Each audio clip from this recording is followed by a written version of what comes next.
Hey everyone, welcome back to the Civo YouTube channel, and in this tutorial we're going to learn how you can deploy the Kubernetes dashboard using the Civo Marketplace. Let's get started.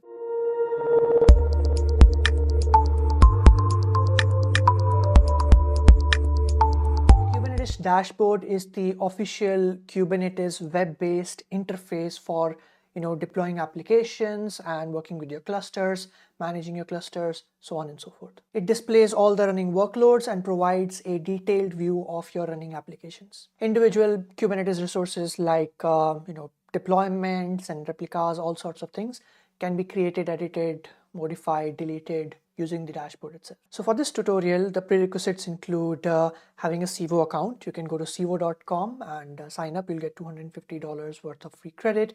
You need kubectl installed and you need a Kubernetes cluster. So let's jump into the demo.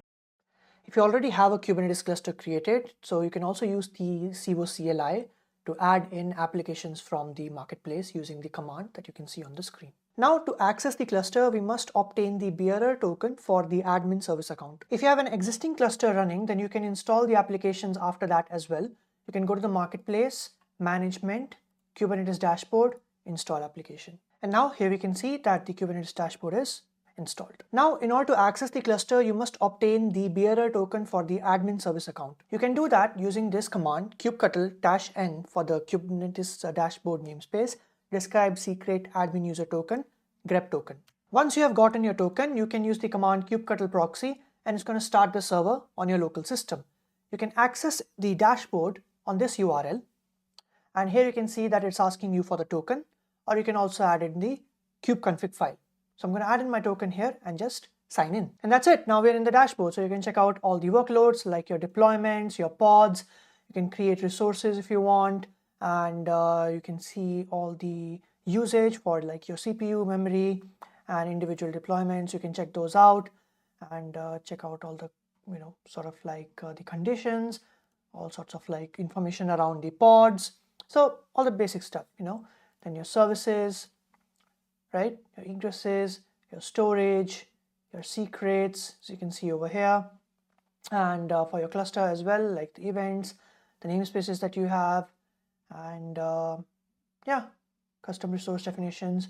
So as you can see, all in all, you can also filter it according to the namespaces over here. So default, kube system, and Kubernetes dashboard, as you like.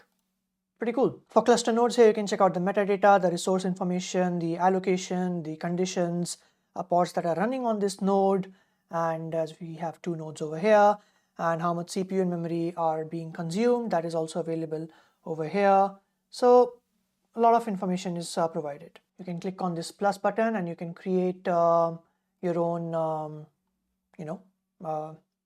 objects. So create from input, you can just write a YAML or JSON content here, or you can select a file, or you can create via a form as well. So it's giving you like a template, the type of service, number of pods, container image, so on and so forth. Also, when you click on a pod, it will describe it and show you how many resources it's using. So you can see resource information over here. So you can also edit this. So it will give you the YAML file, and you can make changes in this pod file as well. For pods, there's also one more cool thing. You can check out the logs.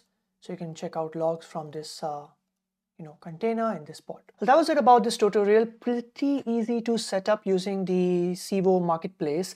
Some of the benefits of using the Kubernetes dashboard include, first of all, its user-friendly interface. Second one being centralized management. Third one being simplified troubleshooting, as we just saw. And the fourth one being resource management. So like managing CPU and memory resources for every application in your cluster. However, there are some of the limitations when using this as well. The first one being security issues, since it's like a web-based interface, so you have to make sure you're following all the best practices for web apps. Second one being the performance overhead. It can impose some performance overhead on top of the cluster, especially when you're managing a large number of resources. But this can be mitigated by optimizing your dashboard settings and your resources. Third limitation is limited functionality. For like troubleshooting, and let's say you want to see a trace, then it may fall short for like some of the advanced use cases. In that case, you may need to look into other tools or like other plugins and stuff like that. Fourth one being compatibility issues. So it may not be compatible with the older versions of Kubernetes. And the fifth one being complexity. So Kubernetes in itself is pretty complex, and some folks may be overwhelmed with using the Kubernetes dashboard and may require some additional support. That was pretty much about it for this video. If you have any questions, make sure you leave those in the comment section below, and you can check out our other tutorials as well. You can check out the resources in the description below, and we'll see you in the next one. Have a great day.